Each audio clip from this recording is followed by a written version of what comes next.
Good morning. Welcome this morning on this Tuesday morning, November 16th.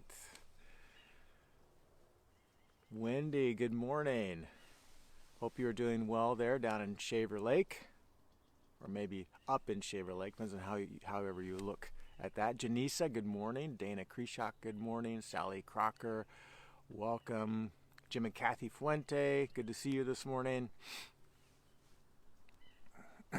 Barbara Richardson, good morning. Jonathan, good morning. You know, Jonathan, you were at the church building when I left, and you were there this morning when I arrived early.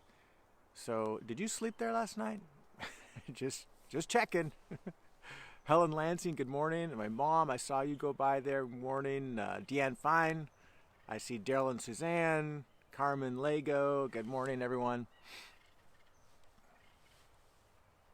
Mike and Joe Stromberg, good morning to you.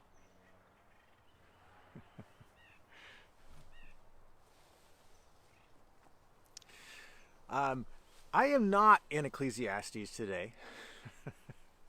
In fact, I'm not in any particular passage. Good morning, Debbie King.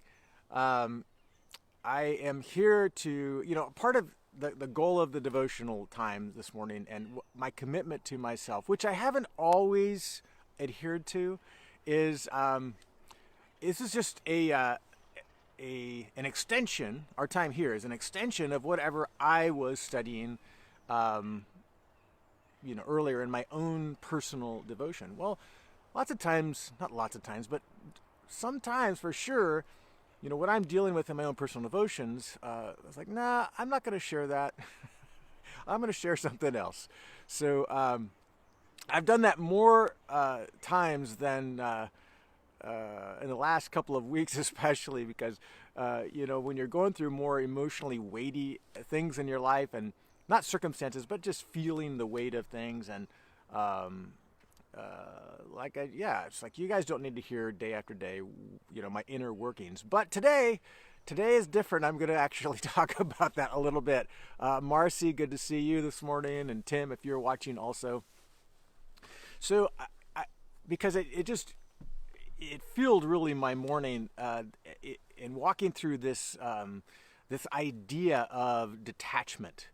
And it's a really important tool that I learned during my sabbatical that has been such a vital tool to my personality, and some of you may relate. So, my goal is in two parts here. One is, you get to know me, my inner workings a little bit better, if that's of any interest. But I know that some of you think the same way I do, and if that's true, this is going to be a really helpful tool to you. And you've heard me talk about this before, but it was just so present to me today to be helpful to where my spirit was this morning. And that is this idea of detachment. So when do I employ this tool, and what is it? So circumstantially, when I employ it in a lot of different ways. But this morning in particular, working through heavy emotions where, particularly in my position of responsibility as a pastor, I am well aware of, many of our congregants' life circumstances. And many people come for counsel or prayer, encouragement, and that's good. That's a part of the job. That's a part of what I'm called to do. But my personality type is an empathic personality type. And there are a number of personality types that have this idea of empath, where I feel deeply the emotions that you are feeling. So if you are going through a difficult life circumstance, or you are feeling a deep sense of grief, or a deep sense of be feeling overwhelmed or by your life circumstances, or you feel like you have lack of control in your life, or whatever it is, my natural tendency is to feel that in an empathic way. So that, first of all, is good. That's a good thing. But there's an unhealthy or a shadow side of it. So So those of us who have this empathic side of us, we either move toward or move away. So the empath who moves toward is you want to, because you're feeling all the things, you feel the responsibility of all the things that somebody else is feeling, you want to move toward them to help relieve that feeling. And you kind of move in. I'm going to rescue. I'm going to help. I'm going to give you counsel. I'm going to do, that's your natural tendency. And sometimes in an unhealthy way, we can kind of overwhelm the person. Like, let me just take over your life for you. So people that are more caregiving personalities and so on, you kind of sometimes can move in and overwhelm a person or suffocate a person with your desire to help. And so it's important that you detach from that responsibility in a healthy way. Then there's the withdrawing type of personality. And this is where I land. So I feel the things that you're feeling. I feel this responsibility for you, for your care, for your what you're going through, what you're feeling in the midst of this. But my personality type, when I'm feeling that, is the self-preservation kicks in, and I have a tendency to withdraw. And I've always wondered about that. Why is that? If I'm feeling these emotions, why withdraw? Why move away? Why don't I move toward, like others who have more of a caregiving personality? And for me, it's come down to two things. One, control and fear. The idea of when I feel responsibility for someone else and all that they're feeling and going through, I have a sense of I need to control this situation. I need to give that best bit of advice that will fix whatever's going on. I want to relieve them of someone of these negative, hard, weighty feelings they're having, and there's a sense of control. But when I understand that I can't control how you feel. I can't control your circumstance. I can't snap my fingers or give the bit of advice. While it may be true, the advice I have, it doesn't flip a switch for anybody to remove anxiety, to remove sorrow, I can't change a financial situation just with the snap of my fingers or whatever. I don't have resources to fix those kind of things. And so because I can't control these things, and I realize that, then the secondary thing, fear, enters in, and I fear rejection. And so, okay, then I'm no longer of use to you, I'm no longer of value to, so you will reject me. So I understand, I'm giving you some pretty vulnerable parts of who I am, but this is what I come to know, to be very self-aware about this. So what do I do about these? I don't like this, and by the way, I used to have a lot of shame and guilt about my withdrawing personality.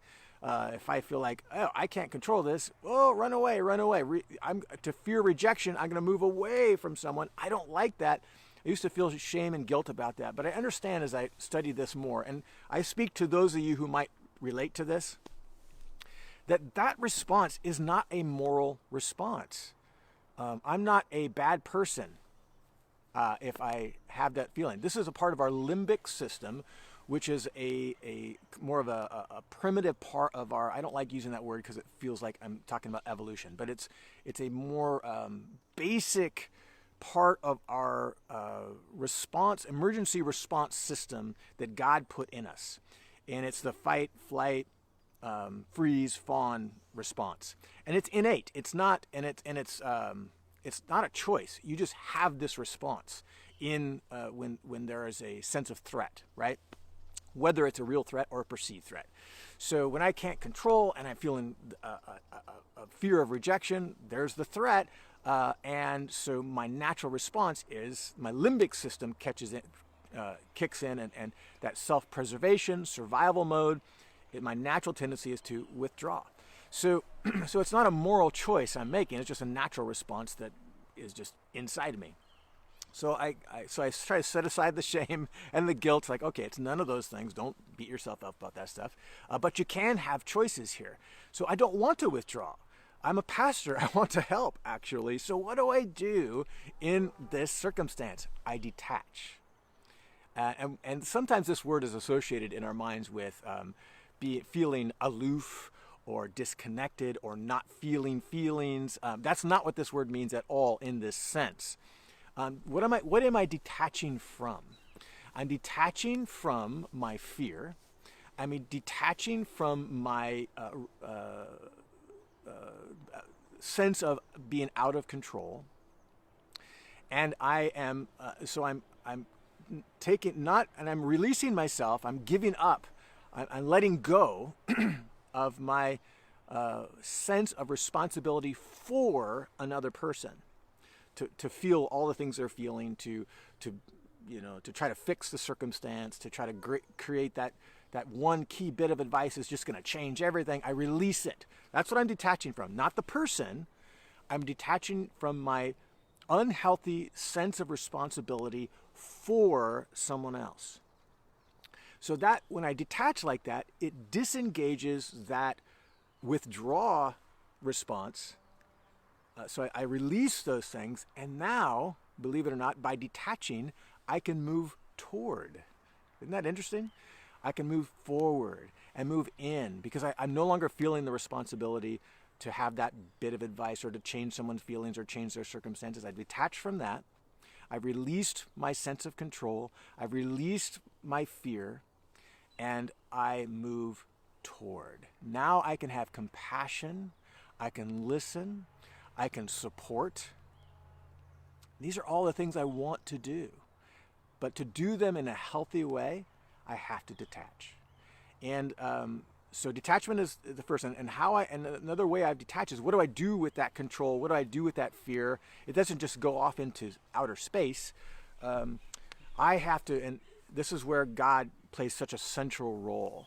I have to trust. I trust the Lord. Who is in control? It's God.